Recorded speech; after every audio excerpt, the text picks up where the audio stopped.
If a person flips a coin and gets tails 3 times in a row, we call it chance. If they flip tails 50 times in a row, we start checking the coin for weights. At what point does a string of terrible luck stop being a coincidence and start looking like a targeted attack? Look at this map of Kashmir. Tucked away in the mountains is Hajipura, a remote village of barely 30 houses. In one of these homes lived a widow, Shabana Begum, and her daughter, Ruksar. Ruksar was young, devout, and deeply attached to her mother. She spent her evenings on the roof, talking to her fiancé, a local man named Hamid.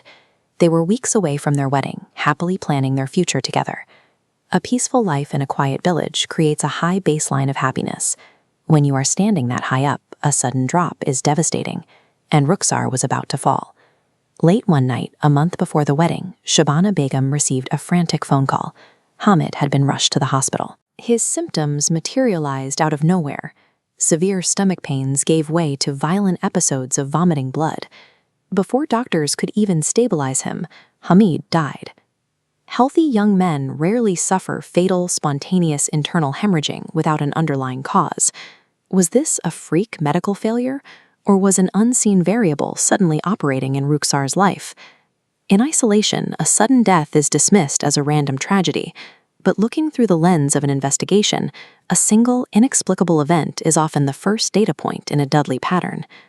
6 months passed. Hoping to pull her daughter out of deep grief, Shabana agreed to a second marriage proposal from a well-respected family in the area. Days after the agreement, a new report reached the village. This second suitor had been killed instantly in a brutal car crash. This diagram charts the timeline of Ruksar's life. Notice these 2 distinct spikes occurring right before the milestone of marriage. 2 healthy suitors, 2 sudden violent deaths, 0 survivors. The mathematical probability of lightning striking twice in the exact same spot is incredibly low. The villagers recognized the anomaly, but they processed it through superstition.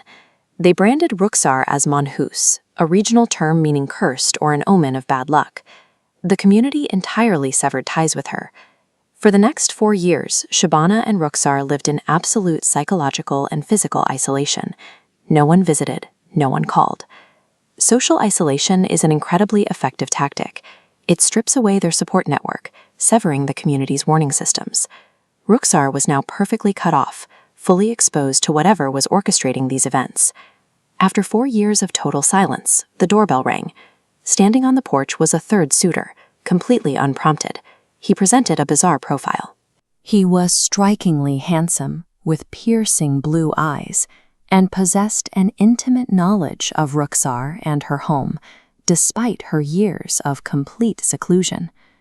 A wandering fakir Baba, an ascetic holy man, approached the house for a donation.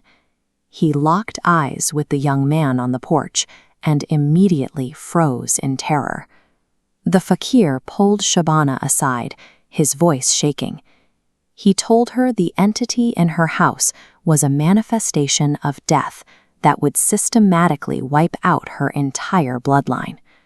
Shabana now had to consider that the man sitting in her living room was the same force that had already buried 2 of her daughter's suitors. The threat was no longer an abstract curse, it was a physical ghast.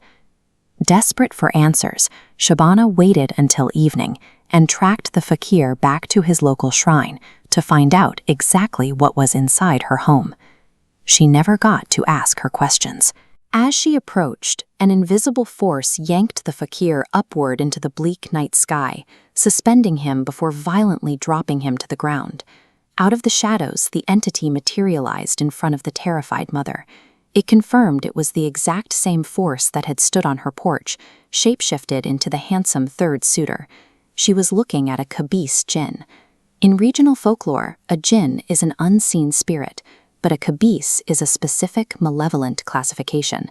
They are highly aggressive, obsessively possessive predators, known for latching on to human targets. The timing of the deaths and the specific, violent symptoms align with the behavior of an apex predator.